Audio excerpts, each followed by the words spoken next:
Well, shaking, folks. Back with another reaction. Back with some more Duran Duran. We're going back to their 2015 album Paper Gods. I did want to mention my understanding of just how many bonus tunes this album has evolved over the last couple days. I should remember, was it Mel? Someone that commented after I was like, oh, so I thought there was four, but then, Seb showed me that there's five, and then someone commented, there's actually six. So right now, I have four already downloaded on my computer. I think through people who've either sent me emails, again, it's like Izzy and Seb have sent me emails, and then Philip has given me access to a drive, which I think has a lot of Duran tunes. So one way or another, I think I will be able to react to all six tunes. And once again, shout out to those of you who've already sort of helped me acquire some tracks and expanded this Duran journey beyond what it might otherwise be. But before we get to the bonus tunes, we're going to finish the regular album. We're up to 11, which is Only in Dreams. First thing out of the gate, before I even talk about the credits, which they once again very conveniently and excellently list on the inside of the album here. But I gotta point out, I am a Weezer fan. I don't know all their albums, but the first couple, the Blue one and the Pinkerton one, I do have those, and I'm a fan of those albums. And the original album, the self-titled Blue one of my favorite songs is called Only in Dreams. It's this real kind of like floaty, headspace, emotional sort of journey where you're like up in the clouds. It's a really cool tune. So obviously I'm inclined to think of that when I see another song with the same title. But we're also talking about phenomena or experiences which perhaps are only attainable in dreams, whether that's the ability to fly, as some people do in their sort of lucid dreams, or whether, in fact, someone just mentioned, whether you're in a dream where you end up meeting people from Duran Duran in an elevator. Shout out to that awesome anecdote. And I was saying my dreams are by comparatively ridiculously mundane. It's like a dream where like I'll wake up, I'll get a cup of water, I'll say like, I'm gonna make a sandwich, I'll take out the bread, and poof, I'll wake up in my bed. And it's like, what is the point of that? Like, why is my brain, like when it goes to autopilot mode, why is that the sort of material it chooses to keep itself busy? It's very bizarre. And yeah, what are you going to lucid dream there? Like, oh, in my lucid dream I was cutting bread, but I knew I was dreaming. It's not very exciting. But yeah, so obviously there are types of experiences that may only be attainable in dreams. There may be feelings or like sensations that are only attainable. The idea of whether it's flying or feeling like you're just free of all the kind of physical trappings that go into being a biological creature with a body and so on. So yeah, I do think it might relate to the way in which there are ranges of emotions, experiences, and understandings that are perhaps only attainable in that sort of ethereal realm of your brain, essentially going into its subconscious and or processing things while your conscious mind is actually resting. But yeah, it'll be interesting to see how it manifests. It could, I think, have like a positive connotation, like that sort of like divine or sort of like, again, other dimensional type of experience that comes in those moments where you're like between asleep and awake. Or it could be a negative thing that, like there are, negative dreams, like nightmares, things which terrify you and can stress you out, even when your brain is supposed to be resting. So I suppose it could go a number of different ways.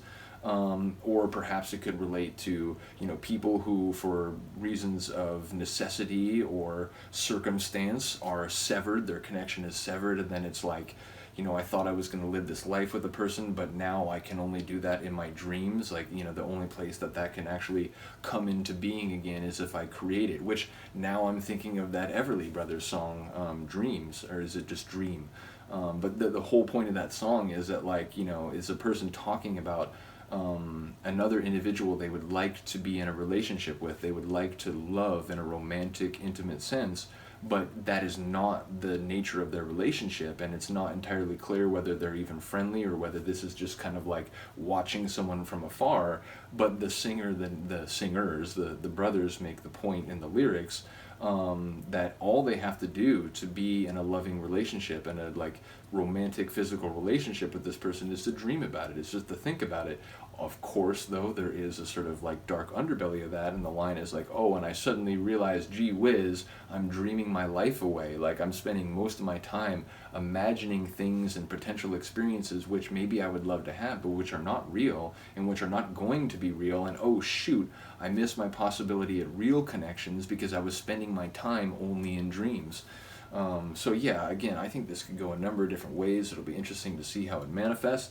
The Weezer tune had a very dreamy sort of feel, but they could be different here. It could be kind of like, more punchy and sort of powerful, which could then like, serve as a sort of like contrast to the sort of dreamy state, and it's sort of like trying to re-ground you in reality. I guess we'll have to see. So let's get to it. And let's do the credits. Written by Taylor, Rose LeBon, Rogers, Ronson, and Mr. Hudson. So Mark Ronson got a writing credit here. Nile Rodgers, Mr. Hudson. There's a bunch of people on this one. I'm excited for that.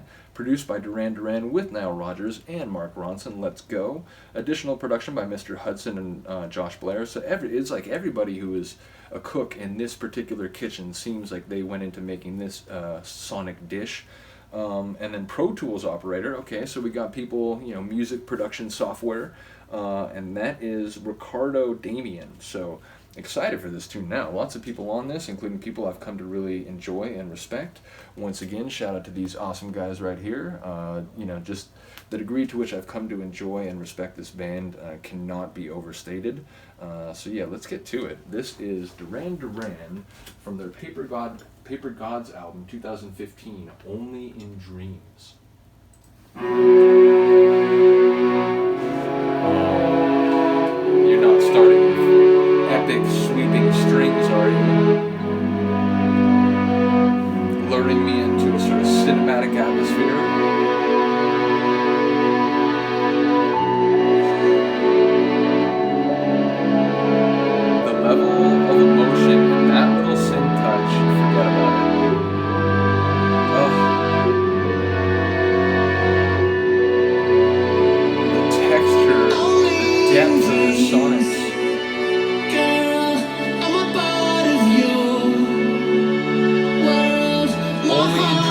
Part of your world. The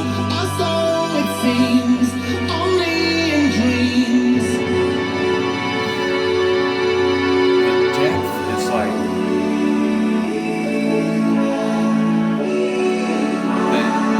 the height too, the elegant touches up top. Has like an R&B vocal feel a little bit, like a Boyz II Men tune. Oh.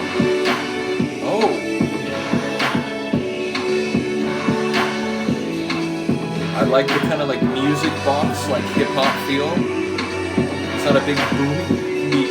Excuse me. It's like restrained. It's like through a radio.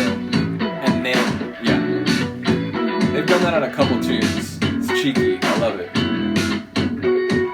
They do that in techno sometimes. They give you like a placeholder kick, and then boom, they hit you with the big kick.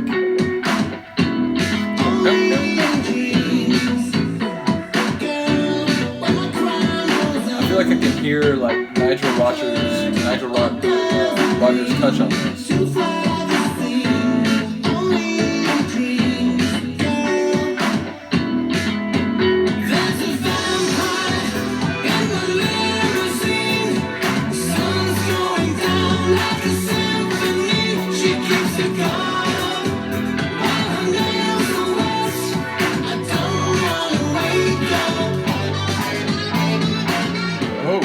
That was funky. Yeah.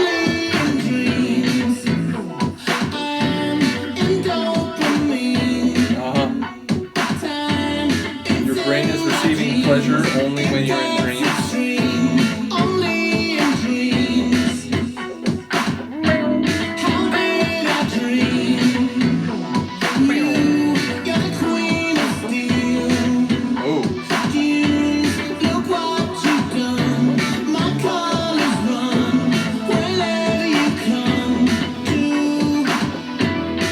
Colors as like indicative of someone's character, identity, feelings.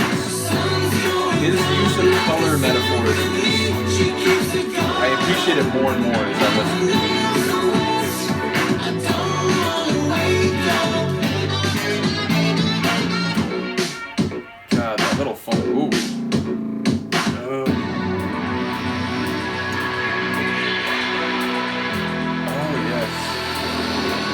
to sort of a cinematic, like atmospheric, expansive feel.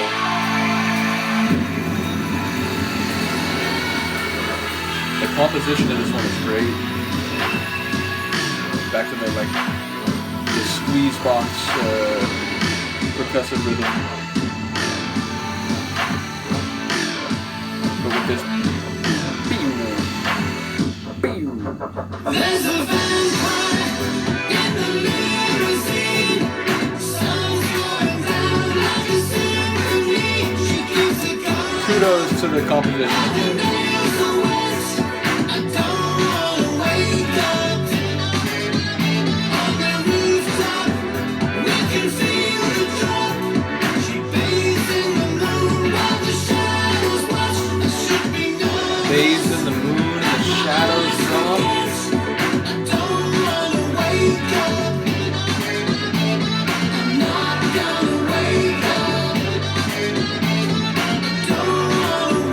But that's like, you know, I don't want to, but I'm not going to is like the whole like I'm dreaming my life away kind of thing. Again, the connection maybe to the Everly Brothers song. Now this like post-apocalyptic industrial like syncopated groove. Oh my god, there's that synth melodic touch in here.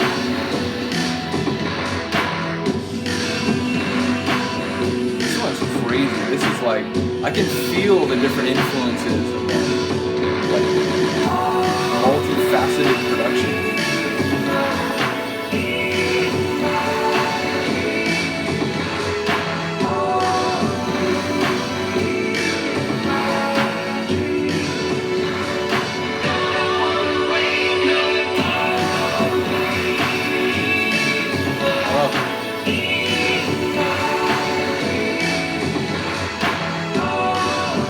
Like melodic like clouds like drifting by.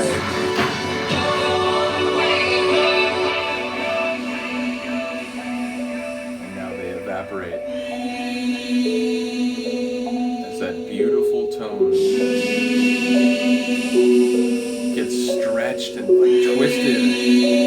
Oh, this is crazy. That's how you end a song. You don't just fade it out. You do something like that.